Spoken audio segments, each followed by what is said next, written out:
সেনা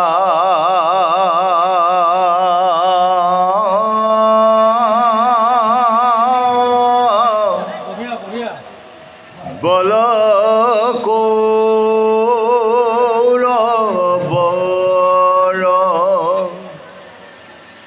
অদ্ৰোণ ভীষ্ম কৰ্ণ তাত কুম্ভীৰ মগৰ মূৰ পিতা মহাবৰ্গে কৃষ্ণ নৌকা পাই লীলায় তৰিলা তাক গুখুজ পৰাই মূৰ দেহা দহিলে দ্ৰোহ নিৰব্ৰহ্ম সৰে ৰাখিলা মাধৱ পখী গৰ্ভৰ ভিতৰে হেন ইষ্ট দেৱ মূৰ প্ৰভু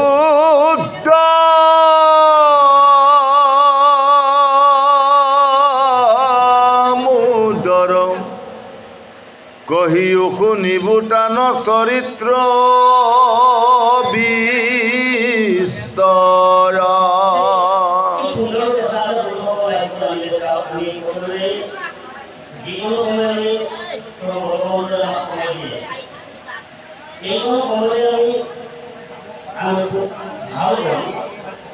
ঈশ্বৰৰ নামটো আমি কৰ্ণকৰে প্ৰৱেশ কৰাৰ যত্ন কৰিব লাগে। সেইদৰে যে এইখন ভাৰতবৰ্ষতে নিজৰ ককা ভাইৰ মাজত কেনেকুৱা যুদ্ধ হৈছিল, সেই যুদ্ধখনক বুলি কোৱা হৈছে কুৰুক্ষেত্ৰৰ যুদ্ধ।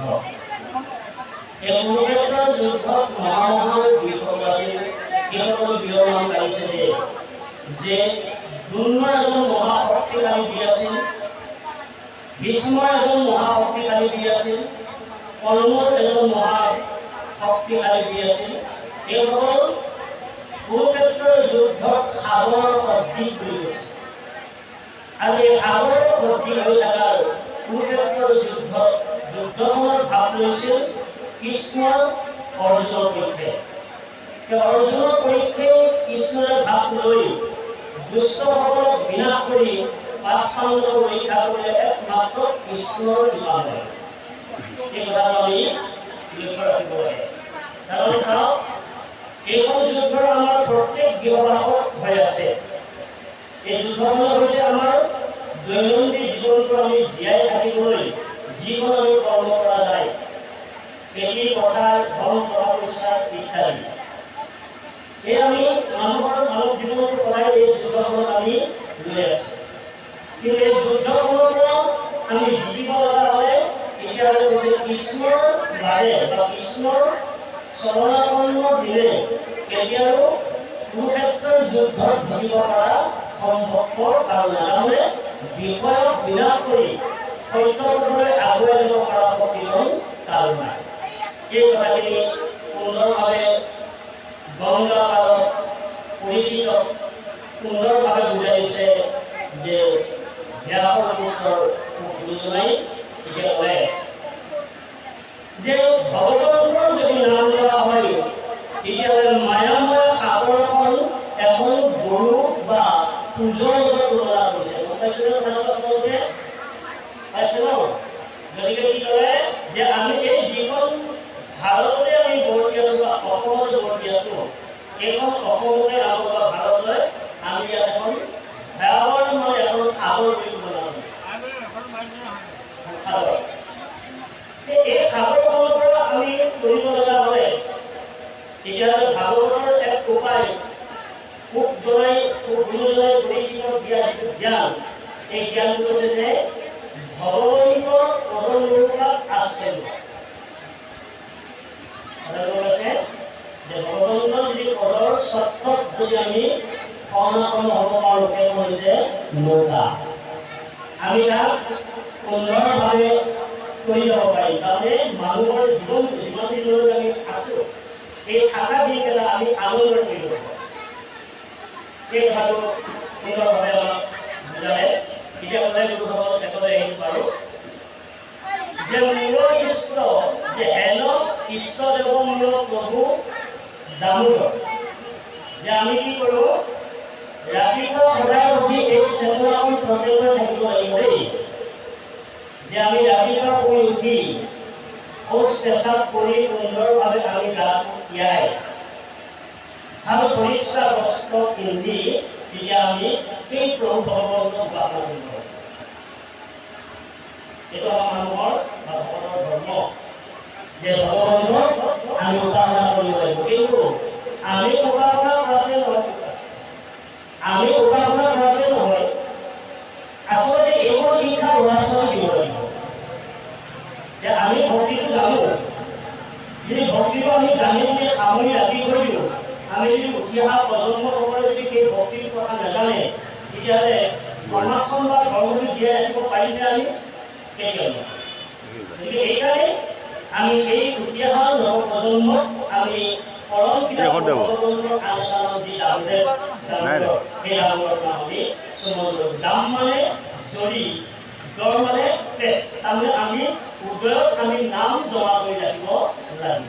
সেইকাৰণে এতিয়া কৈছে কবিও শুনিবোৰ দান চৰিত্ৰ বিস্তৰ ডেকা চৰিত্ৰ আমি ঈশ্বৰৰ চৰিত্ৰৰ গুণ আমি ল'ব লাগিব। ঈশ্বৰৰ চৰিত্ৰৰ গুণ আমি ল'ব লাগিব কাৰণ সংসাৰৰ বাহিৰে আৰু ঈশ্বৰ কৃষ্ণৰ বাহিৰে এই সংসাৰত আমাৰ জীৱনটোতে এটা ভাল কল্যাণ কৰিব পাৰিব বা ভাল এটা স্থানলৈ দিব পাৰিব, ইয়াৰ কৃষ্ণ বাহিৰে আৰু সংসাৰখন নাই। সেইকাৰণে আমাক কলে এতিয়া আমাক ৰাতিপুৱাই এটা ঘোষণা কৰিছে প্ৰভু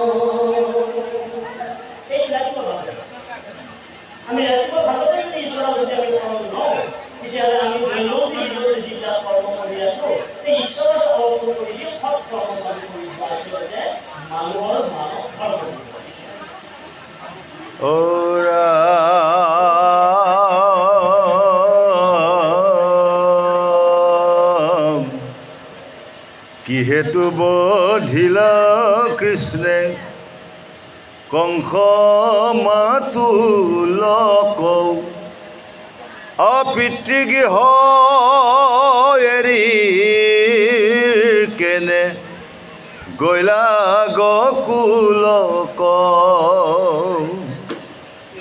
মনুষ্য শৰীৰে আছি লন্ত্ৰ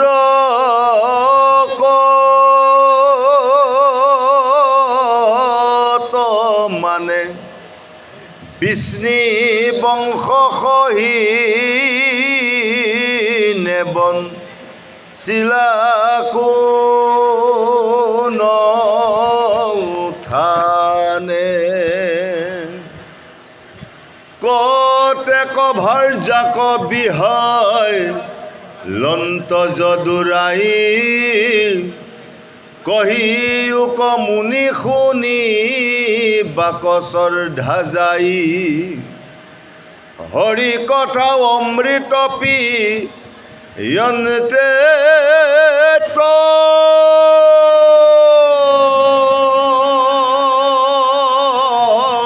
যু মুখে নাই সুধা তৃষ্ণা নবা ধয়ে কো দুখে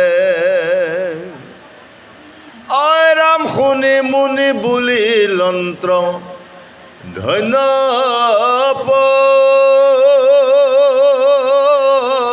পৰীক্ষিত মাধৱৰ কথা তয়ে কান্ত ভো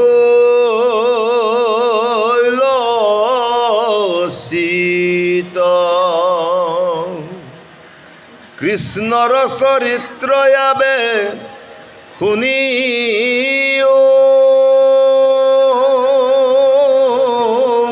উৎসুকে এহি বুলি কহিবা কয় আৰম্ভিলা সুকে।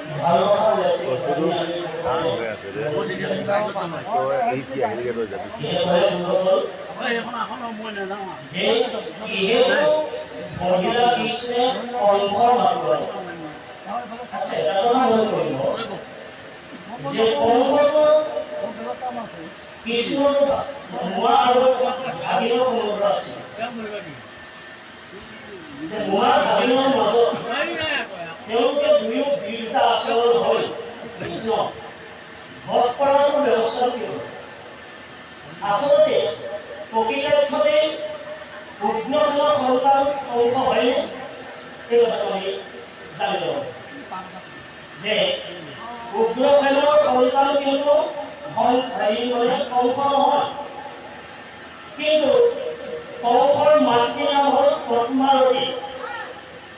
কংসৰ যিগৰাকী মাতৃ নাম সেইগৰাকী মাতৃ নাম আছিল পদ্মাৱতী।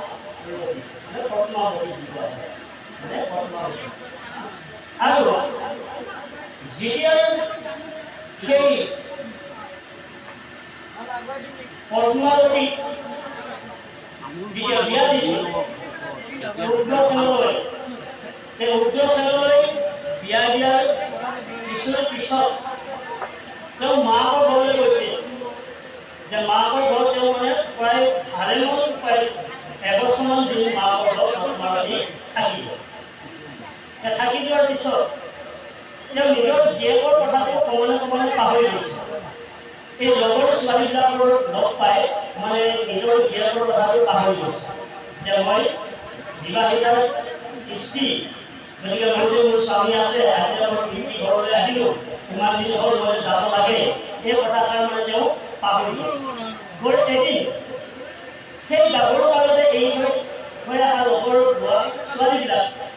লগৰ ছোৱালীবিলাকক লগলৈ এখন সুন্দৰ মানে বগৰী ফুলনি বাগানলৈ তেওঁলোক প্ৰৱেশ কৰিলে। পদ্মাৱতী সহ 5 গৰাকী। যে 4জনী ছোৱালীয়ে একেবিধে বগৰী খাই তাতে সোৱাদ লৈ তেওঁ তাতেই বগৰী লৈ যাব। কিন্তু আৰু এগৰাকীয়ে কিন্তু সেই বাগানখনত যিমান বগৰী আছিল গোটেই বগৰী এইটো কামো মাৰিছে, পেলাই দিছে, মিঠা লাগিছে তেতিয়া অলপ খাইছে, পেলাই দিছে, শিশুৰ যদি এনেকৈ কৰোঁতে 10-12 বগৰী তেওঁ মানে বগৰী খাই পেলায়।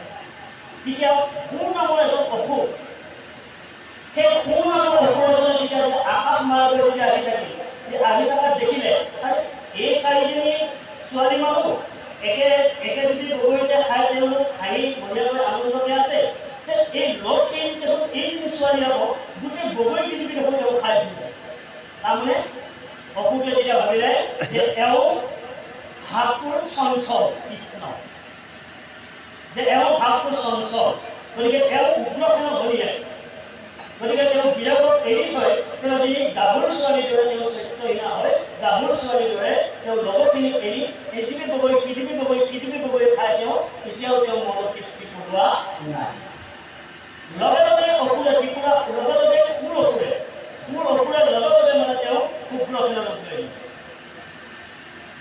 উগ্ৰসেনৰ ৰূপ লৈ তেতিয়া লগে মানে তেওঁ সেই পদ্মাৱতীক মানে দেখা দিয়াৰ লগে লগে স্বামী আপুনি তুমি আজি এবছৰ হ'ল তুমি মোৰ ঘৰৰ পৰা তুমি মোক এৰি গৈ আহা, মই কেনেকৈ পাইছোঁ কেনেকৈ আছোঁ তুমি বিচাৰ লোৱা নাই, আকৌ তুমি লগৰ ছোৱালীৰ লগত আহি তুমি বাগানত বগৰী খাই আছা, গতিকে মই তোমাক বিচাৰি আহিছোঁ। বিচাৰি অহাৰ লগে লগে তেওঁলোকৰ দুয়ো কথোপকথনৰ মাজত তেওঁ মিলন হৈ গ'ল। সেই মিলন হৈ যোৱাৰ অৱস্থাত শেষত তেতিয়া পদ্মাৱতীকে গম পাই গ'লে তুমি মোৰ স্বামী হয়, মোৰ যদি স্বামী হয় তুমি কোন সঁচা কথা কোৱা, নহ'লে তোমাক অভিশাপ দিলোঁ। তেতিয়া লগে লগে তেওঁ অসুৰক সেই অসুৰক লগে লৈ তেতিয়া ক'লে শুনা পদ্মাৱতী, তোমাৰ অভিশাপে মোক এডাল গাল ঘুমু লগাব কাৰণ তুমি স্বামী ভক্তিহীনা কৃষ্ণ। তুমি স্বামী ভক্তিহীনা হৈ তুমি আজি তুমি গিৰেক তুমি এৰি থৈ আজি এবছৰ তুমি মায়েকৰ ঘৰত আহি তুমি এইবিলাক তুমি কৰি ফুৰিছা। তুমি লগৰ ছোৱালী লগৰ বোৱাৰীৰ লগত ঘূৰি আকৌ তুমি মোক কৈছা কি তোমাৰ সতীত্ব নষ্ট হৈ যোৱাৰ কাৰণে তুমি কৈছা যে মই অধিকাৰ দি মই সতীত্ব তিনিটা। গতিকে তোমাৰ সতীত্বৰ গুণটো তোমাৰ হাতত নাই। গতিকে তোমাক এটা সন্তান জন্ম দিয়া হ'ল, যিটো সন্তানে পৃথিৱীৰ মানুহক জীৱক শান্তি কেনেকৈ বস্তু তাক কোনোদিন তেওঁ নিদিব। এই তত্ত্বৰ দ্বাৰাহে এই গুৰু অসুৰৰ দ্বাৰাহে পদ্মাৱতী এই বংশ জন্ম হৈছে কৃষ্ণ। গতিকে সেই বংশ বধ কৰিছে কোনে? তাৰ নিজৰ ভাগিনে কৃষ্ণ। তত্ত্ব কংস শব্দৰ অৰ্থ হ'ল অহংকাৰ, কংস শব্দৰ অৰ্থ হ'ল অভিমান। গতিকে শাস্ত্ৰৰ জৰিয়তে যদি মোৰ অভিমানটো যদি শেষ কৰিব পৰা নাই, যদি মোৰ ৰাগ মানে অহংকাৰ যদি শেষ কৰিব পৰা নাই, তেতিয়াহ'লে জানিব সেইদৰে সম্ভৱ। গতিকে এইকাৰণে আমাক শাস্ত্ৰৰ ভাগলৈ সুন্দৰভাৱে আহিছে গুৰুসকল। আমি এতিয়া আহিছোঁ ঈশ্বৰৰ ঘৰলৈ।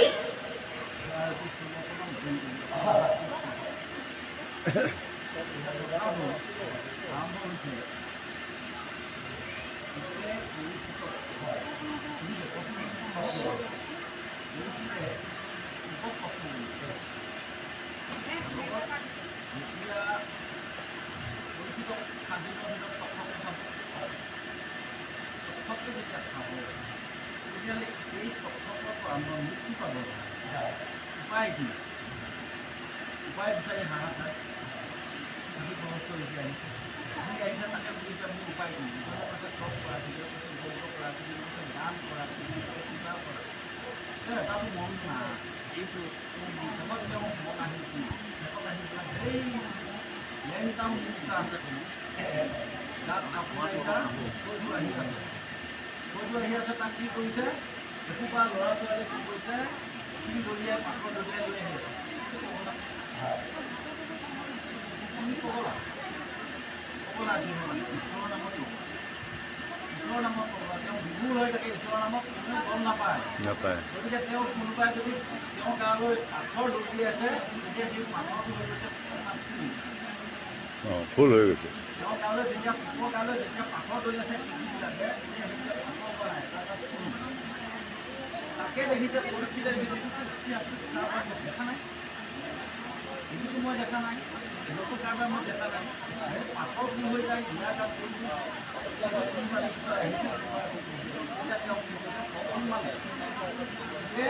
জমা জনাই প্ৰণাম কৰাই সাজ খাবলৈ প্ৰভু মই এনেকুৱা দুষ্কৰ্ম কৰিম, কৰাৰ পিছত মোক এনেকুৱা অভিশাপ হ'ব। মই 7 দিনৰ ভিতৰত মোক চবকে খাবলৈ খাটা আছে। গতিকে মই মুক্তি কৰোঁ কেনেকৈ পাম? এতিয়া সাধাৰণ আৰু আছে সাধাৰণ কথা। এইসকল মোলে কৈছে ইমান শব্দ ভাৱ কৰিব চিন্তাখিনি কৰা নাম চিন্তা কৰিলে মোৰ কাম কৰা নাই, এইটো মই কৰা নাই। তুমি ক'লা যে সাধাৰণ কথাখিনি কৈছিলে প্ৰথমতে তোমাৰ ইমান হয়। আপুনি এটা কাম কৰক, আপুনি হৰি কথা শুনক, ভাগৱত শুনক। ভাগৱত শুনিলে আপোনাৰ মুখখন অৱশ্য নোৱাৰি, মানে মুখ সকলোৱে মুখ পাবলৈ কোনো কথা নাই। হা এতিয়া ভাগৱত কি? ভাগৱত মোক কোনে ক'ব?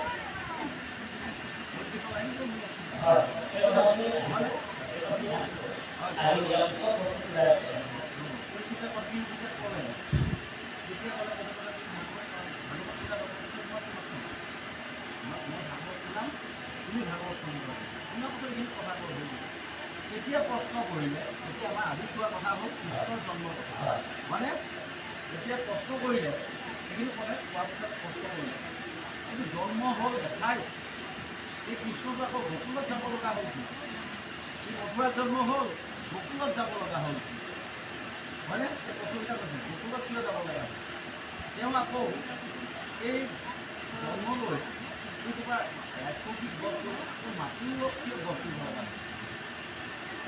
জগতৰ ঈশ্বৰ তেওঁ শিক্ষণ কিয় কৰিছে? এই কথাটো তুমি কল্পাই আছে লোকক প্ৰশ্ন কৰিছে কৰিছিল এই তেতিয়াই কৰি আছে এইখিনি কথা তোমাৰ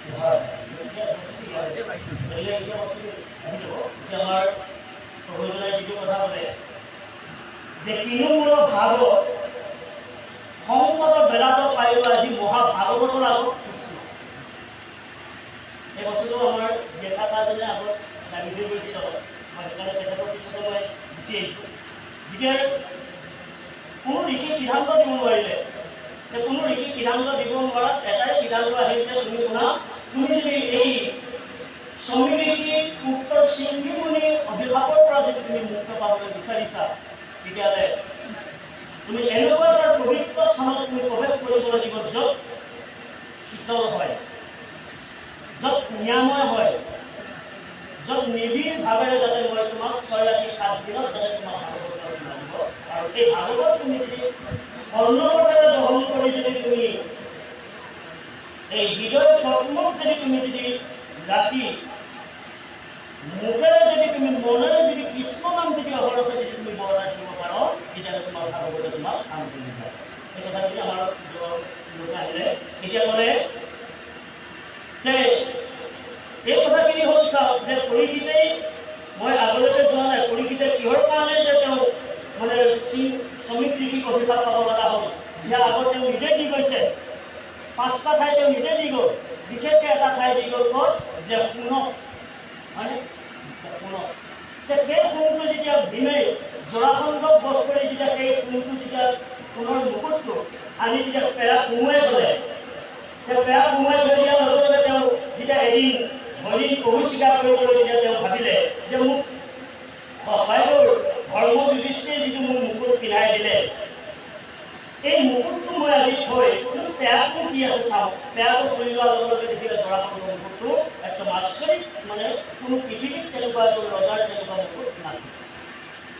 সেই মুকুটটো যেতিয়া জৰাসন্ধৰ মুকুটটো ভীমে আগতীয়াকৈ পিন্ধিব ওলাইছিল, তেতিয়া ক'লে যে ভীমে জৰাসন্ধক বধ কৰাৰ লগে লগে যেতিয়া মুকুটটো পিন্ধিব ওলাইছিল, তেতিয়া ধৰ্ম যুধিষ্ঠিৰে ক'লে যে শুনা দিন যে দাদা এই মুকুটটো তুমি কেতিয়াও নিপিন্ধিবা, কাৰণ এই মুকুটটো পিন্ধি হাজাৰ হাজাৰ নাৰী অপহৰণ কৰি দিছে কৃষ্ণ। সেই মুকুটটো পিন্ধি হাজাৰ হাজাৰ এওঁ মানে ৰজাৰ বধ কৰি দিছে, গতিকে এই মুকুটটোত পাপ আছে, সোণৰ মুকুটত পাপ আছে, গতিকে এই মুকুটটো যদি পিন্ধাও তেতিয়াহ'লে তোমাৰ ধৰ্ম খেলে।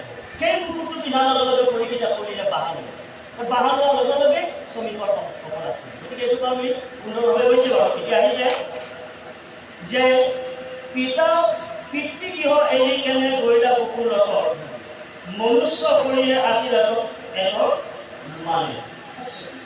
পুনৰ কথা আমাক ভক্তি আহিছে যে 12,000 বছৰ তপস্যা কৰিছিল পিঞ্চি আৰু তেওঁ আগৰ জন্মত আছিল কৈশৱ পত্নী দিতি, আগৰ জন্মত আছিল কৈশৱ পত্নী দিতি অৰ্থাৎ দক্ষৰ জীয়েক। সেই দিতিয়ে আৰু পুত্ৰই এদিন মহা তৰ্ক হ'ল, তৰ্ক হৈ যোৱা দুই অভিশপ্ত হ'ল, দিতি আৰু পুত্ৰৰ দুই অভিশপ্ত হোৱাৰ লগে লগে ইজনেও কলে তুমি মৈত্ৰত জন্ম ল'ব লাগিব, ইজনেও কলে নহয় তুমি মৈত্ৰত জন্ম ল'ব লাগিব। তেতিয়াতো কৈশৱ ঋষিটোৰ ওচৰত কান্দিলে যে আমি এইটো ভুলৰ কাৰণে আমি দুই বায়েকৰ বিবাদ লাগিলোঁ, গতিকে এতিয়া মোক মৈত্ৰলৈ যোৱা অভিশাপ দিলে আৰু মোকো তেওঁ অভিশাপ দিলে, ময়ো তেওঁ অভিশাপ দিলোঁ মৈত্ৰলৈ যোৱা, গতিকে তোমালোকে চিন্তা নকৰিবা, মৈত্ৰত ময়ো যাম, মৈত্ৰত ময়ো গৈ বসুদেৱ হিচাপে মই জন্ম ল'ম, আৰু তুমিও সেই কুকুৰত এজন মহাধাৰ্মিক থাকিব, তাৰ নাম কুটপা, গতিকে সিও তাত মৈত্ৰত জন্ম ল'ব। গতিকে সেই মৈত্ৰত জন্ম লোৱাৰ লগে লগে তেওঁ ভগৱন্তক পাবৰ কাৰণে 12,000 বছৰ তপস্যা কৰিব, ময়ো ভগৱন্তক পাবৰ কাৰণে 12,000 বছৰ তপস্যা কৰিম, আৰু তোমাৰ দুয়ো তোমাৰ নাম হ'ব আপোনাৰ দৈৱকী আৰু এওঁৰ নাম হ'ব ৰোহিণী কৃষ্ণ। তুমি দুই পত্নী মোৰ লগত আৰু যে ক'লোঁ আমাৰ বাপজনীয়ে মিলি আনিলে বুকুলত তেওঁৰ নাম আছিল ধাৰা আৰু পূৰ্ণ, সেই যমুনাৰ নাম আছিল ধাৰা, নন্দন আছিল দুৰ্ণ। এওঁলোকে তপস্যা কৰিছে যে প্ৰভু মই আপোনাক পুত্ৰ হিচাপে পাব বিচাৰিছোঁ, এওঁলোকে বিচাৰিছে যে প্ৰভু মই পুত্ৰ হিচাপে পাব বিচাৰিছোঁ। সন্তুষ্ট হ'ল বসুদেৱ দৈৱকীক পিঞ্চি আৰু কুটপাত তপত পুষ্ট হ'ল, এওঁলোকে ক'লে যে মোক পুত্ৰ হিচাপে জন্ম পালে মই আপোনাক তেওঁ পৰীক্ষা কৰি চালে তেওঁ কথাটো শুনিবলৈ অলপ বেয়া আমাৰ পূজত উভৈ যেতিয়া বস্তু আনিলে সেইকাৰণে মই তাতে ক'ব লগা হ'ল তেওঁ যে সেই ধাৰা আৰু দুৰ্ণ এই তপস্যা কৰি থকাৰ অৱস্থাত এদিন তপস্যা শেষ হোৱাৰ পিছত খন্তেক সময় সিহঁতে তেওঁলোক জিৰণি লৈ তেওঁলোক হাত ভিতৰুৱা চিটত খাবলৈ নাপায় তেওঁলোক ব্ৰাহ্মণ স্বৰূপে তেওঁলোকৰ ঘৰত ভিক্ষা মাগিবলৈ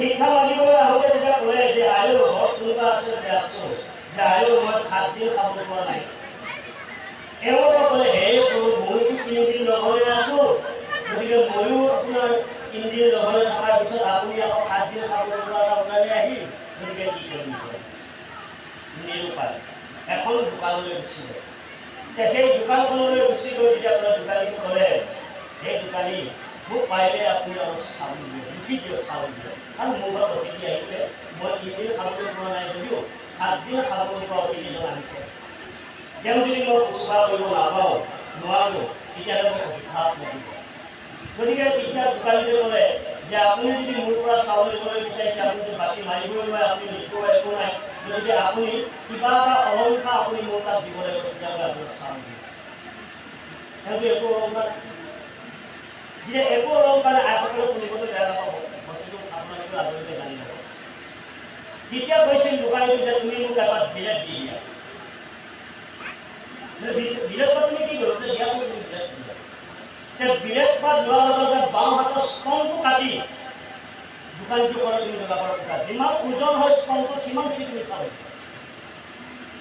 সেইখিনি চাউল দি আনি সেই ব্ৰাহ্মণজনক আপোনাৰ গুণজন খুৱাই দিয়াৰ লগে লগে ব্ৰাহ্মণৰ গুণজন খোৱাৰ লগে লগে আগৰ দৰে পৰিৱৰ্তন হ'ল আৰু ক'লে তুমি যি বাঞ্ছা কৰিছিলা 12,000 বছৰ মই দৈৱকী গৰ্ভত জন্ম লৈছোঁ যদিও বা ল'ম যদিও মই দুখনত আহি আপোনাক চাউল খাম কিয় আপুনি বিক্ৰী কৰি মোক খুৱাইছে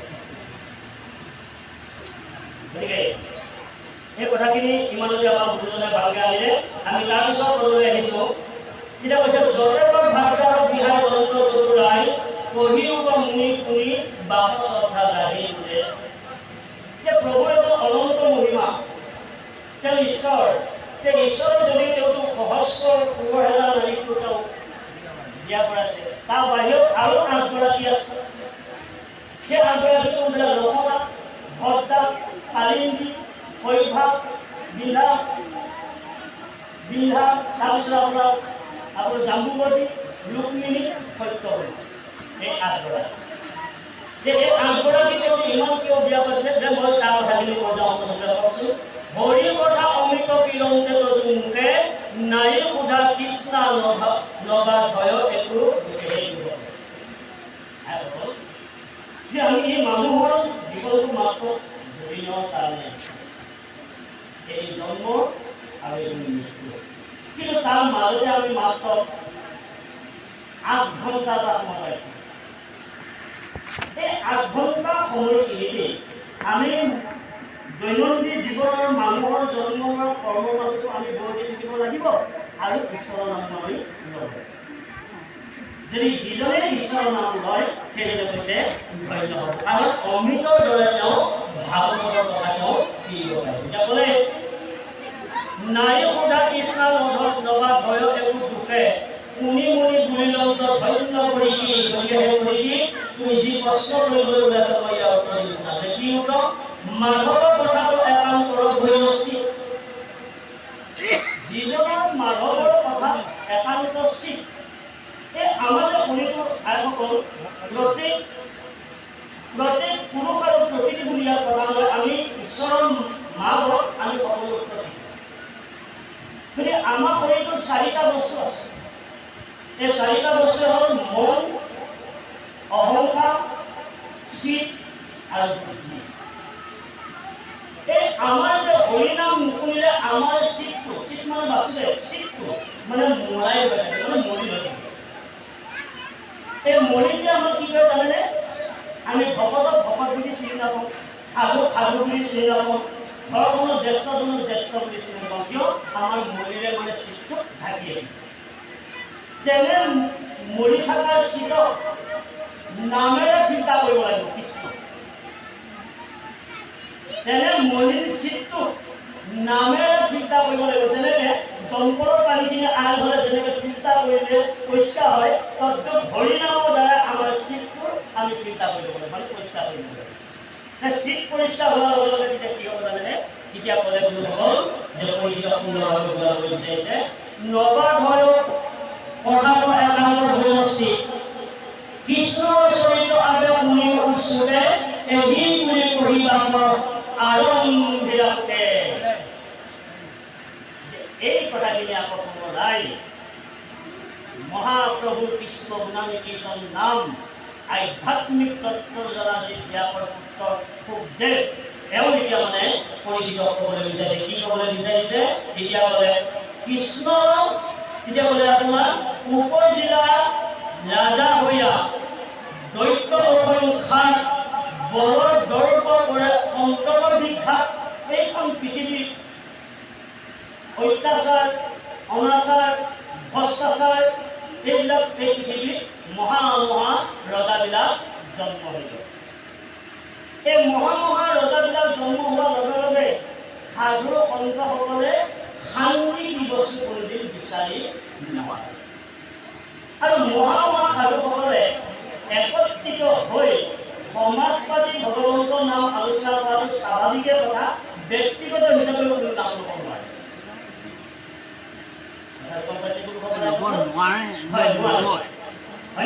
ল'ব নোৱাৰে নে নলয়? লয়, কিন্তু ল'ব মানে সুবিধা নিদিয়ে,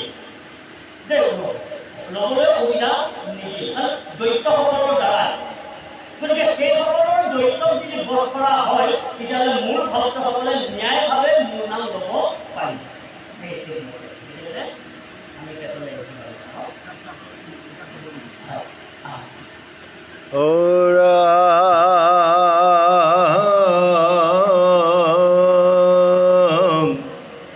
উপজিলা ৰাজা হুয়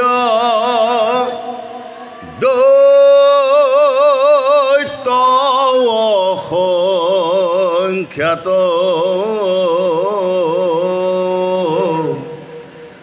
বলৰ দৰ্পত কৰে সন্তক বিঘাত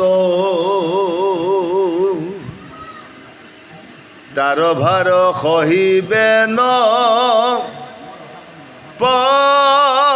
পাৰিব সোণ ধৰি ব্ৰহ্মাত শৰণ লৈলা ধেনু ৰূপ ধৰি তনু ভৈলা ক্ষীণ পিৰি লে গুৰু ভাবে তিন্তি আছে মুখৱাতি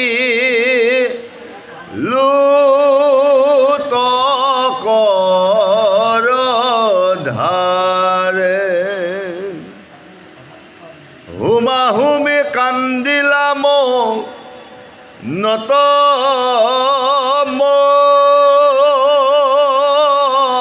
মহাৰাগে নিবেদিলা দুখ সবে অবিধাতাৰ আগে প্ৰাচে ব্ৰহ্মাদেৱে দুখ দেখি পৃথিৱীৰ ত্ৰিদশে সহিতে গৈলা শিৰোদধি লাগিলা মনতে মাধৱ বকৱাৰা ধিত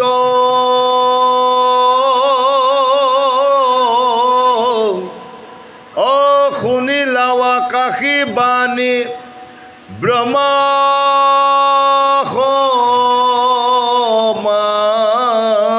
সমাধিত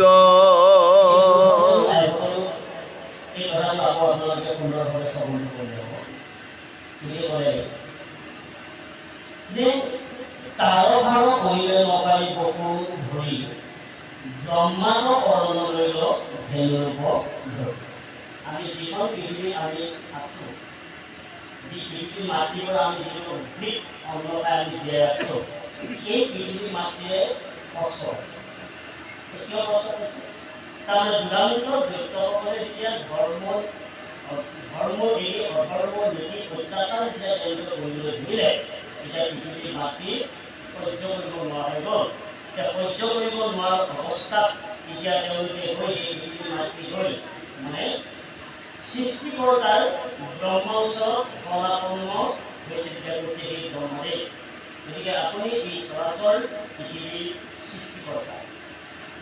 গতিকে আপোনাৰ সৃষ্টিৰে গতিকে দৈত্যসকলে ন্যায়ভাৱে ঈশ্বৰ কৃষ্ণৰ নাম ল'বলৈ আমাক সুবিধা কৰি দিয়া নাই। গতিকে তাৰ বিনিময়ত পৃথিৱীত মহাভাৰ হৈছে, পাপ উজ্জ্বল হৈছে। গতিকে মই সহ্য কৰিব নোৱাৰোঁ। তাৰ পৰিৱৰ্তে আপুনি ইয়াৰ কি বিশ্বাস কৰে সেই বিশ্বাস কৰে। এই বিষয় দিলে তাক যে ব্ৰহ্ম দিলে পৃথিৱীৰ নাম। আমাৰ মানৱ দৈনন্দিন জীৱনটো এইটো। যদি মোৰ তিনিটা ল'ৰা মই জন্ম কৰিছোঁ, তিনিটা ল'ৰাৰ ভিতৰত যদি দুটা ল'ৰা ভাল হয়, এটা যদি অত্যাচাৰ হয়, ঘৰখন শান্তিয়ে থাকিবনে? কিন্তু তিনিটা ল'ৰা দুটাই ভাল কাম কৰিব আছে, কিন্তু তাই এটা আহি আপোনাৰ গোটেই ঘৰখনত আপোনাৰ কিবা কিবি কৰি আপোনাৰ কৰি আহি আপোনাৰ গোটেই ঘৰখনত লগাই পিতৃ মাতৃ ওচৰ চুবুৰীয়া থাকিবলৈ শান্তি দিয়া হয়। গতিকে তাক মায়েও শাসন কৰিব নোৱাৰে, ককাইহঁতে গাড়ীও শাসন কৰিব নোৱাৰে। তেতিয়া ককাইহঁতে মায়ে কি কৰে জানে? প্ৰভু মোৰ ল'ৰাটো ভাল কৰি দিয়ক আৰু কৃষ্ণ। অথচ আমি কি কৰোঁ? হয়নে? প্ৰভুৰ ওচৰত দৰ্খাস্ত দিলোঁ, প্ৰভু আপুনি মোৰ ল'ৰাটো ভাল কৰি দিয়ক। আমি এতিয়া অত্যাচাৰ মানে ঘৰখন নষ্ট হৈছে, তেতিয়াও শান্তি নাই। বাপকেও তেতিয়া আহি শুনে কথাষাৰ শুনিলে তেতিয়া কয়, প্ৰভু আপুনি কি কৈছে মই নাজানো আৰু, গতিকে মোৰ মান সন্মান ইজ্জত ৰাখি মোৰ সন্তানটো যাতে আপুনি মোক ভাল কৰিবলৈ যাতে প্ৰভু হয়নে? এইবোৰ আমাৰ হ'ল কি? আমাক নেদেখা এজন অভয় ব্ৰহ্ম মানে আমি কি কৰা যায়? সেই বস্তুটোৰ গুচ্ছ দিয়া যায়, মানে আপত্তি। সেই আপত্তিকণ ভগৱন্তই যদি ন্যায়ভাৱে যদি আমি ভক্তি কৰি আপত্তি কৰা হয়, তেতিয়াহ'লে প্ৰভু তাক গ্ৰহণ কৰিব। কি কৰে? নিবেদিতা দুখৰ বাবে বিধকালৰ আগে পাছে ব্ৰহ্মাদেৱে দুখ দেখি পৃথিৱী তিদশে সহিতে গৈলা ক্ষীৰোদক ক্ষীৰ লাগিল মন্ত্ৰে মাধৱক আৰাধিত শুনি আকাশীৰ বাণী কৈছে ব্ৰহ্মা সমাধিত। মানে সকলো ৩৩ কোটি দেৱতাৰ লগ লাগি মানে কি কৰিলে? ভগৱন্তক দুখৰ পৰা পৰিত্ৰাণ পাব। আচ্ছা, আজি আমাৰ বাপজনা আমি বহুত দিনৰ মূৰত পালোঁ। আজি এই গৃহ আমাৰ বাপজনাবোৰ দেখিলোঁ। আজি এই গৃহলৈ আমি কিয় আহিছোঁ? এই গৃহত ভকতক কিয় মাতিছে? যে নিশ্চয় তেওঁ কিবা এটাৰ মানে দুখ খণ্ডন কৰিব পাৰে, দুখ খণ্ডন কৰিবৰ কাৰণে ভকতক মাতিছে, দুখ খণ্ডন কৰিবৰ কাৰণে ভাগৱত পাতিছে, দুখ খণ্ডন কৰিবৰ কাৰণে বহু দূৰ দূৰণিৰ পৰা অতিথিক নিমন্ত্ৰণ কৰি মাতিছে। যে নিমন্ত্ৰণ কৰি মাতি যি অৰ্থিব পাৰে দেই প্ৰভু, যি অৰ্থিব পাৰে অৰ্থিছে। যে অৰ্থাৰ পিছত আমি কি কৰিম বা মানুহক? অভিশাপ দিম নে আশীৰ্বাদ দিম? কৃষ্ণ হয়নে? আশীৰ্বাদ দিব লাগিব, হয়নে বাৰু? আমি মানুহক আশীৰ্বাদ দিম। যাতে কি আশীৰ্বাদ দিম? অন্য একো আশীৰ্বাদ দিব নোৱাৰিলে যে ঈশ্বৰে তোমাক কৃপা কৰক, ঈশ্বৰে কল্যাণ কৰক, ঈশ্বৰে ভালে ভুলে ৰাখক, ঘৰ পৰিয়ালটোকে হয়নে? এই তত্ত্ব যেহি আছে বিশ্বে সেহি আছে ভাং দে, যেহি আছে ভাং দে সেহি আছে বিশ্বে। গতিকে আমি দুইটা পদ্ধতিত যাব লাগিব দেই গুৰুসকল। তেতিয়াহে আপোনালোকে গৃহ ধৰ্মৰ কথাখিনিও আপোনালোকে বুজি পাব। পানী নাই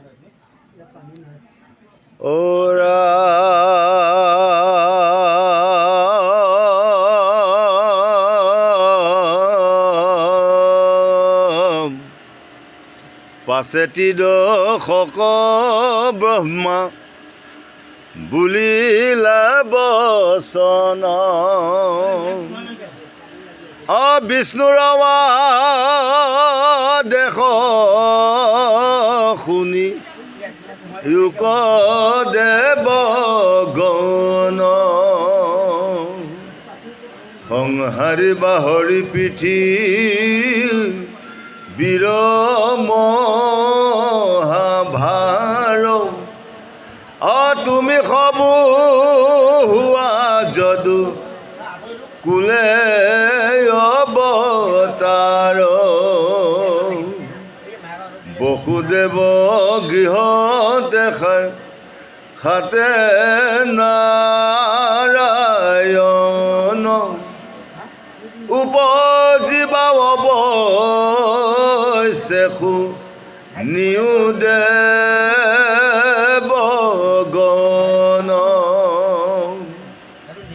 তানে অৰ্থে দিব্য নাৰী গণ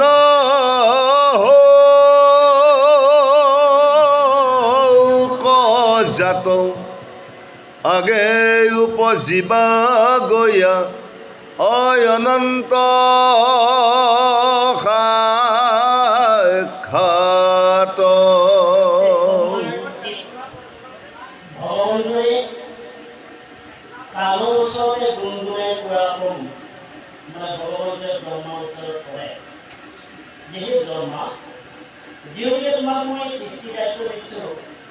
সৃষ্টি যদি এনেকুৱা এটা যদি প্ৰক্ৰিয়া হৈছে জীৱৰ শান্তিৰে থাকিব নোৱাৰা এটা অৱস্থা হৈছে তেতিয়াহ'লে তুমি চিন্তা নকৰিবা দেৱতাসকলক সুন্দৰভাৱে বুজাই দিবা যে মই সেই মৰ্ত্যত গৈ এজন শুদ্ধ সত্যৰ এজন মহামুখ জ্ঞান কৰি থকাৰ এজন ভকত আছিল সেই ভকতজনৰ নাম আছে বসুদেৱ আৰু মাতৃস্বৰূপে মোক শিক্ষা মানি কৰিছিলে সেই বসুদেৱৰ পত্নী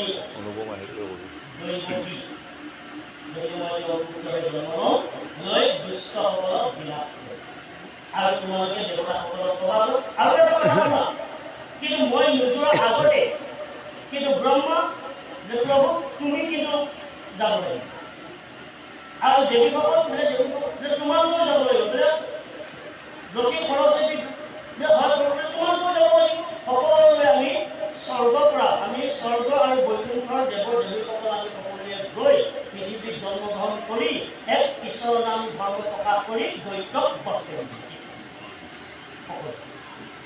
সকলোৱে আহি এতিয়া কি কৰিলে এই পৃথিৱীত জন্মগ্ৰহণ কৰে যে আজি যেতিয়া ক'লে উপজিবা অৱশ্যে শুনিলো বসুদেৱ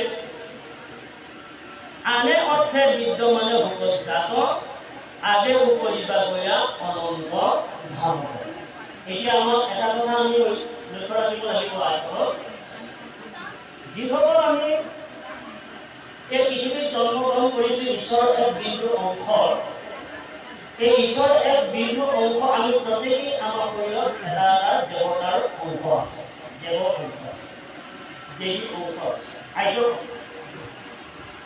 গতিকে এই আমি যে পুৰুষ প্ৰকৃতি হিচাপে সৃষ্টিখন মিথ্যা কৰিব নোৱাৰো জন্ম বিচাৰি যদিও আমি কিন্তু দেৱকুলহে আমি তাৰমানে কৃষ্ণকুলহে আমি বহু কৃষ্ণৰ পৰম্পৰা যদি আমি কৃষ্ণ কথা নুশুনো কৃষ্ণ কথা যদি আমি নামানো তেতিয়াহ'লে আমাৰ এইবাৰে এই মনুষ্যৰ পাৰ্থিৱৰ জন্মত এইবাৰে বহুত ভাগ্যৰ জন্ম পালোঁ যে ইয়াৰ পিছত যদি আমি কৃষ্ণ কথাবিলাক যদি ন্যায় নুশুনো তেতিয়াহ'লে আপোনালোকে দেখিছে চকুৰ আগত কেঁচুবিলাক কি বিলাই হৈছে শিশুবিলাকৰ কি বিলাই হৈছে হাঁহ কুকুৰা গাহৰি গৰু কি বিলাই হৈছে যদি মানুহৰ জন্ম পাই ভক্তি অভাৱত যদি আপোনাৰ পুনৰগৈ যদি 64 নৰক যন্ত্ৰণা ভোগ কৰি কুকুৰ গাহৰি যদি জন্ম ল'ব লগা হয় বিনিময় তাৰ ভাৱে কিন্তু ভগৱতী এই ডাঙৰ ভাগৱতে সুন্দৰভাৱে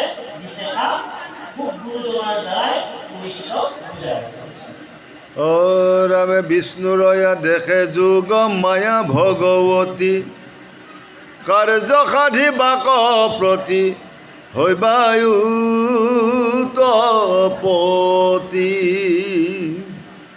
এহি বুলি ব্ৰহ্মা দিয়া দেৱ কয়া দেখ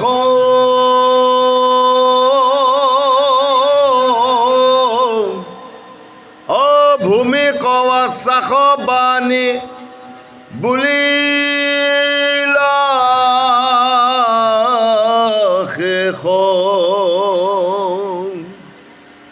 সন্দিবা তোমাৰ মহা দুখ দেৱ হৰি খেদ পৰি হৰি সুস্থ হৈব সুন্ধৰি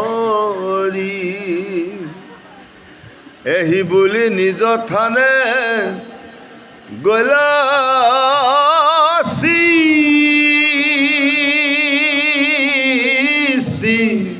কহৰে শুনিও ক যেন কথা অভয়লতা পৰে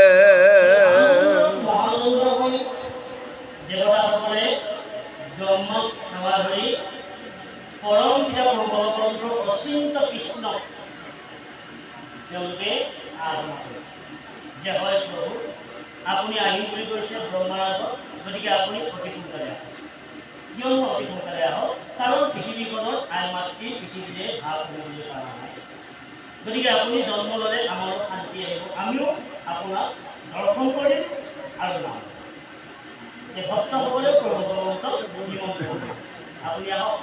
নৰ হৈছে যদি আপুনি জন্ম লৈ দৰ্শনো হ'ল বাছ নাম। গতিকে এতিয়া ক'লে সেইকাৰণে যে মই যাম, গ'লোৱে যাম বুলি কথা ক'লোৱে, গতিকে এতিয়া ক'লে যে সেই দেৱীসকল বিষ্ণু আদৰ্শে যুগ মায়া ভগৱতী কাৰ্য সাধিবা ভগৱতী ভৈবা উপৱতী নাম। যে এই কাৰ্য সাধিবৰ কাৰণে কি কৰিলে এই দেৱীসকলক এই পৃথিৱীলৈ দিলে। আৰু যদি আমি ইয়াত যদি পাৰ্থিৱৰ জগতত যদি অকণমান যদি আমি বিশ্লেষণ কৰি চাওঁ, তেতিয়াহ'লে আইসকলে প্ৰত্যেক এগৰাকী এগৰাকী দেৱী। আৰু আমি এই ভাৰতত বা পৃথিৱীত বা অসমত আমি যিমানখিনি আমি দেখাচাৰ পুৰুষ হিচাপে জন্ম লৈছোঁ, এইখিনি আমি গোটেইখিনি হ'ল দেৱ। নহয়নে প্ৰভু? আমি গোটেইখিনি হ'ল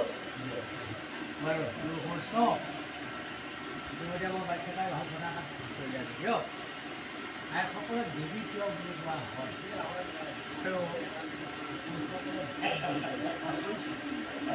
এতিয়া সাধনা দিব যাওঁতে যেতিয়া দেৱী লিখিলে মই দেখোন কিয় দেৱী লিখিলে, তাৰপিছত আমাৰ এজনে কৈছে কি আমাৰ দেৱীয়ে আপোনালোকে আইসকলক আকৌ নিচিনাকৈ ব্যৱহাৰ কৰে। মই এতিয়া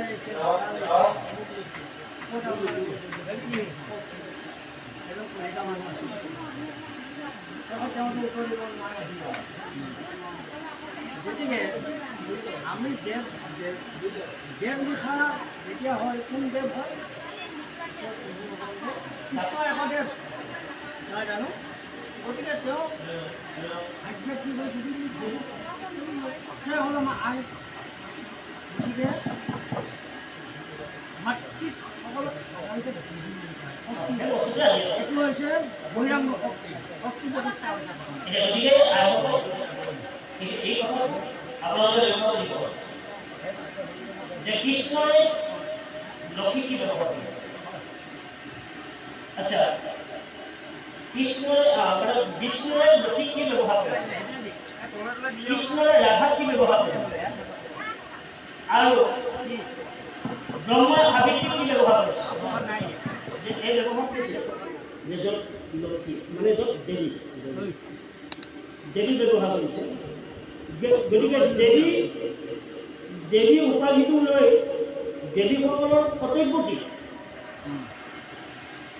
দেৱী আমি উপাধি লৈছোঁ আৰু এই পাৰ্থিৱ জগতত আমি জন্ম লৈছোঁ, কিন্তু দেৱী কৰ্মকান্তি কি?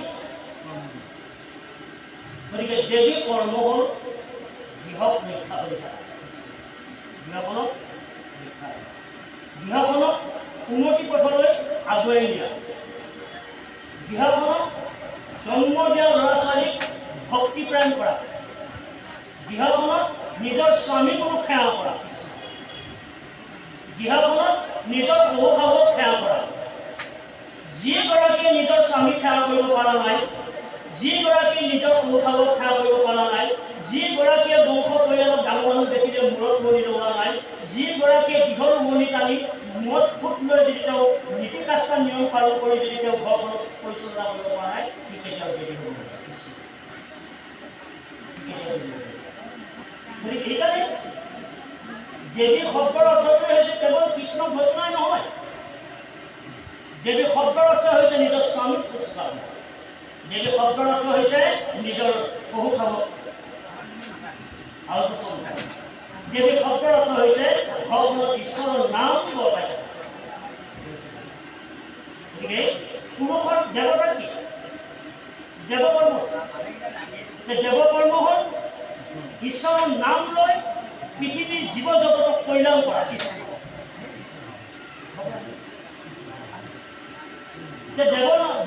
দেৱৰ কৰ্ম কি যে ঈশ্বৰ কৃষ্ণৰ ওচৰত শৰণাপন্ন হৈ জীৱক কল্যাণ কৰা কৃষ্ণ যদি মই ভকত হৈ পেলাই যদি মই ঈশ্বৰৰ ওচৰত শৰণ লৈ পেলাই যদি মই হিংসা কৰ্ম কৰি আছোঁ তেতিয়াহ'লে মই কেতিয়াও ঈশ্বৰৰ শৰণ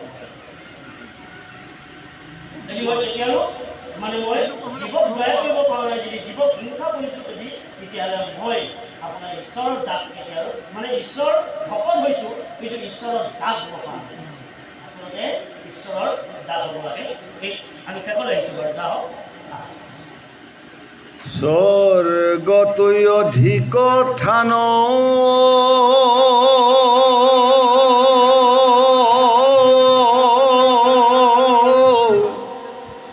মথুৰা গৰি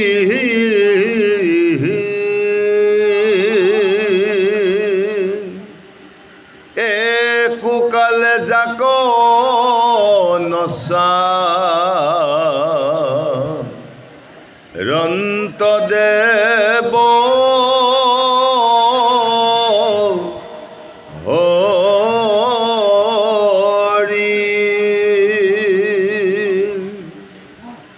পৃথিৱী মধ্যতই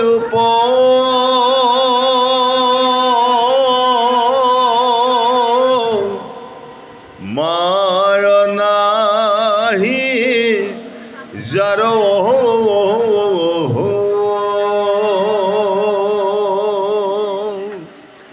মুখ্যপাত ভৈল সবে যাদৱ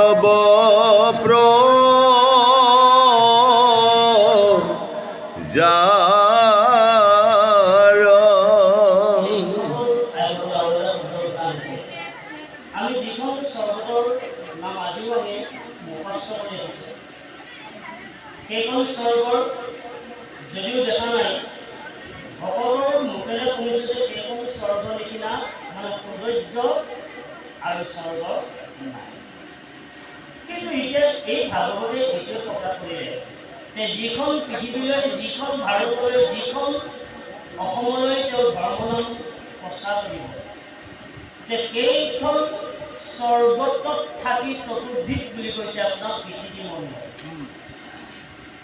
স্বৰ্গটো চতুৰ্দিশ পৃথিৱীৰ মণ্ডল যে এই পৃথিৱীৰ মণ্ডলৰ নিচিনা বুলি কৈছে আৰু সৌন্দৰ্যৰ নাই কিয় নাই জানেনে স্বৰ্গত সুখ নাই ব্ৰহ্মলোকত সুখ নাই কৈলাসত সুখ নাই অমৰাৱতীত সুখ নাই যম কথাটো নগৰটো নকয় হয়নে গতিকে একমাত্ৰ ধৰ্ম নীতি আচৰণ কৰিব পৰা এটুকুৰা ঠাই আছে এইটো ঠাই হৈছে এইখন পৃথিৱীৰ মাজত নিৰ্বাচন হৈছে এটুকুৰা ঠাই কি বুলি আপোনাৰ কি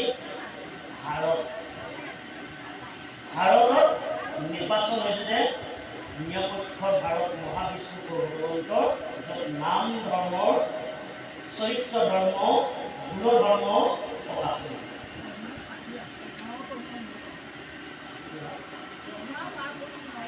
গতিকে এই যে পৃথিৱী আমি যদি ভগৱন্তৰ অংশ হৈ লৈ নৰকমৰ শ্ৰেষ্ঠ জীৱ যদি আমি জন্মগ্ৰহণ কৰি ভগৱন্তৰ ভক্তিযুক্ত পুৰুষৰ আত্মউদ্ধৰ লগত যদি শৰণৰ সম্বন্ধ নাথাকে দাসৰ সম্বন্ধ নাথাকে তেতিয়াহ'লে যিটো ব্ৰহ্ম ভগৱন্তৰ অংশ স্বৰূপ হৈ পৃথিৱীলৈ আহিছিলোঁ কিন্তু ভক্তিৰ অভাৱত মায়াৰ বাসনাত কৰি কিন্তু যোৱাৰ এড্ৰেছটো ভুল হৈ যাব।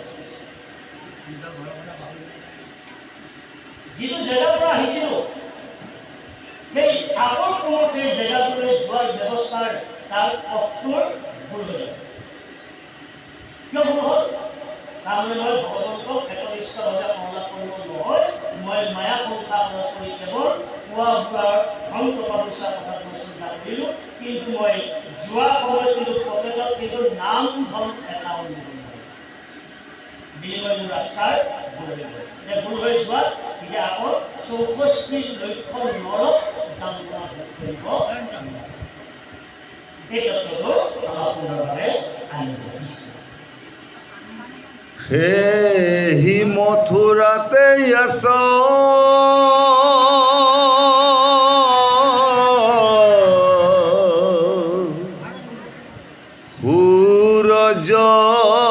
যদুপতি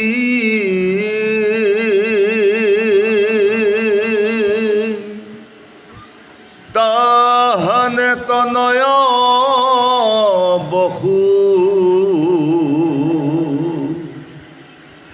দেৱ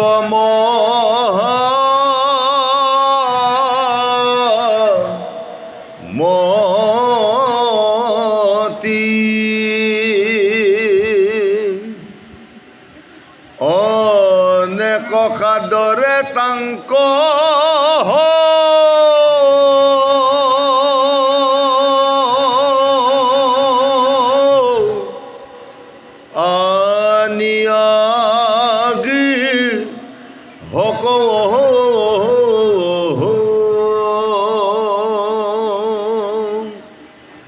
দৈবকীক বিহাৰংগে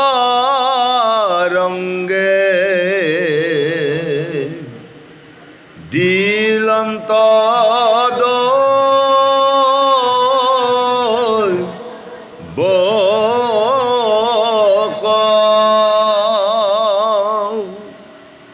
ৰত্নে জাতিস কাৰৰথ দুই নব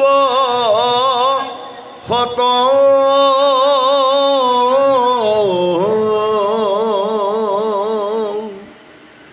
উৎসৰ্গী যৌতুক দিলা কন্যাৰ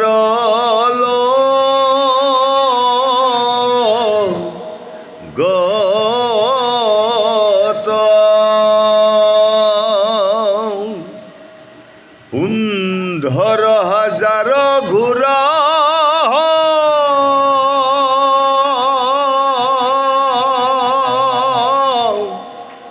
হস্তি শত 4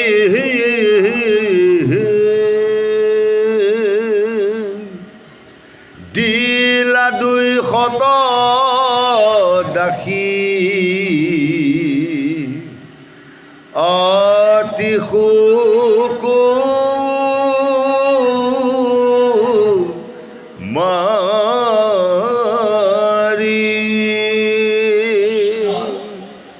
তাহানে তনয় বসুদেৱৰ মহামতি অনেক আদৰে তাংক ভৰিলা গৃহ দৈবকীক দেহা দিলা বিলম্ব দৈব। কিন্তু এইখন পৃথিৱীত এজন মহাসত্যৱান লোক জন্ম হৈছিল বহুদেৱ জন্ম লোৱাৰ এই বহুদেৱ জন্ম লোৱাৰ আগত এজন মহাধাৰ্মিক জন্ম হৈছিল। সেইজনৰ নাম আছিল পুৰক, মানে পুৰক। এটা হ'ল আপোনাৰ উগ্ৰসেন আৰু এটা হ'ল পুৰকসেন। পুৰকসেনৰ পুত্ৰ বসুদেৱ, যিজনী কংসৰ ভনীয়েকক বিয়া হ'ল। এই বসুদেৱৰ ভাই ককাই 10 জন, তাৰমানে পুৰকসেনৰ পুত্ৰৰ 10 জন, বসুদেৱেই ডাঙৰ। যেতিয়া বসুদেৱ জন্ম হোৱাৰ আগত পুৰকসেনে প্ৰজাসকলক পৰিচালনা কৰিব পৰা ক্ষমতাটো নাছিল। কিয়? 12 বছৰ বৰষুণ নাছিল, পৃথিৱীত জুই লাগি গৈছে। কিন্তু কৃষ্ণৰ কৃপাত পূৰ্বৰ আশীৰ্বাদৰ ফলত যিদিনাখনে বসুদেৱ কুৰুক্ষেত্ৰৰ আৰু মাকৰ মাৰিয়া যিদিনাখনে মাৰিয়া গৰ্ভত যিদিনাখনে আপোনাৰ বসুদেৱ জন্ম হৈ গ'ল সেইদিনাখনৰ পৰা ভাল আৰু অপেশ্বৰী গন্ধৰ্বসকলে পুষ্প বৃষ্টি কৰিবলৈ দিলে কিয় বসুদেৱ জন্ম হওঁতে ধাৰাসাৰ বৰষুণ আৰু পুষ্প বৃষ্টি কিয় হ'ল যে তাত ভগৱন্তৰ বসুদেৱৰ ঔৰসে মানে তেওঁ দৈৱকী গৰ্ভত কৃষ্ণৰ জন্ম গতিকে এইকাৰণে ভাগৱত আমি সকলোৱে কৰিব লাগে 5 বছৰ বয়স বুলিয়ে নহয় 10 বছৰ বয়স বুলিয়ে নহয় ৰূপ প্ৰকৃতি বুলিয়ে নহয় ডেকা গাভৰু বুলিয়ে ভাগৱত সকলোৱে যদি এগৰাকী গাভৰু ছোৱালী যদি ভাগৱত প্ৰেমিক হৈ পৰে যে প্ৰেমিক হৈ পৰে ভাগৱতৰ এই গাভৰু ছোৱালীয়ে তেওঁ এজন উপযুক্ত ল'ৰা পাবৰ কাৰণে এবছৰ তেওঁ কামনা কৰিব লাগিব ঈশ্বৰৰ ওচৰত যে প্ৰভু যাতে মোক এনেকুৱা এজন স্বামী দিয়ক যাতে মই মোৰ জীৱনটো যাতে মই শান্তিৰে অতিবাহিত কৰিব পাৰোঁ আৰু যিজন স্বামীৰ লগত মই গৃহবাস কৰিম সেই গৃহবাস কৰা স্বামীৰ লগত মই গৃহবাস কৰি যাতে মই তাৰ এই দেশৰ কল্যাণ পৃথিৱীৰ নাম অৰ্জন কৰিবৰ কাৰণে যাতে সুস্থৰ কৰিব কিন্তু আমাৰ ছোৱালীবিলাক পৰে গৈছে আমাৰ বোৱাৰীবিলাক পৰে গৈছে মোবাইলৰ লগত বিয়া হৈ আছে মোবাইলৰ লগত বিয়া হৈ থকাৰ এগৰাকী ছোৱালীয়ে এগৰাকী ল'ৰাই মোবাইলৰ লগত সহযোগ কৰে না বিয়া হোৱা পতা ছোৱালীয়ে কিবা ভাল সন্তান জন্ম দি কিবা গাঁওখন কিবা ভাল উন্নতিৰ কথা চিন্তা কৰিব নে দেশৰ উন্নতিৰ কথা চিন্তা কৰিব জানে বসুদেৱক সুন্দৰভাৱে বসুদেৱৰ আখ্যান কৰিছে যে এজন উপযুক্ত ল'ৰা পাব লগা হ'লে ঈশ্বৰক আৰাধনা কৰিব লাগিব নিজৰ স্বামী যে এই বিয়া দিয়াৰ পিছত হাজাৰ হাজাৰ ফুৰা দিলে হাজাৰ জাতি দিলে হাজাৰ লগ দিলে আৰু দিয়াৰ পিছতো আৰু কি দিলে জিলা গুৰিৰ জাতি আতি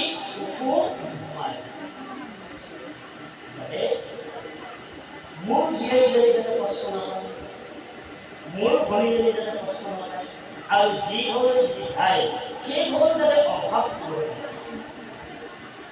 কাৰণ এনেকুৱা এগৰাকী লক্ষীযুক্ত দেৱতাৰ এজন মানুহ হৈ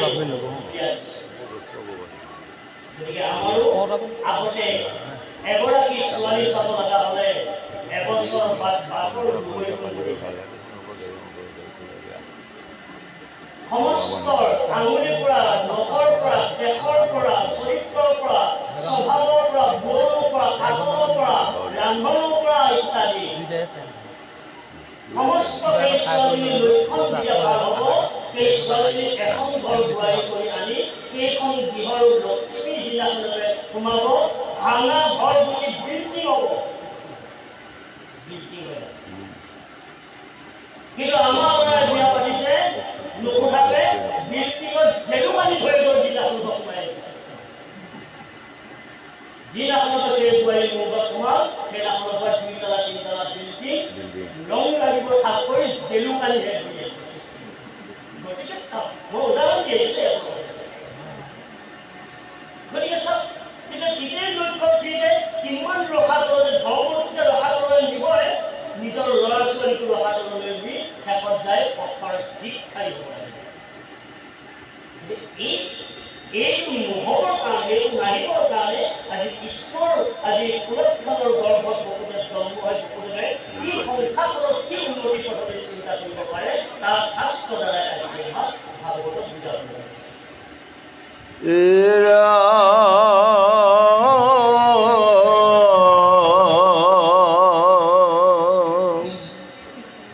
বিহা কৰি বসুদেৱ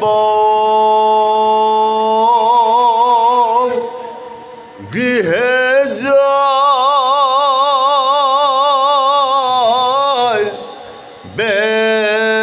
বেচিতে ৰথত চৰিলা গয়া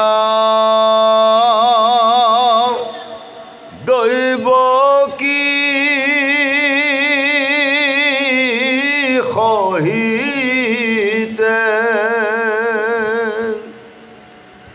দেখি কংস ৰাজা ভগী নিৰপ্ৰীতি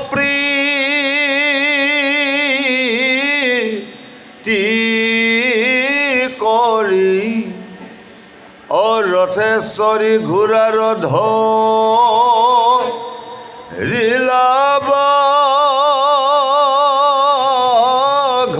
জহৰী বেহি যাই সুবৰ্ণৰ ৰথ একশত মৃদংগ সুমুখ শংখ বাৱে নানামত ঘোঁৰা ডকাই যাই কংস চৰিয়া ৰথত শুনিলাও আকাশী বাণী যাহন্তে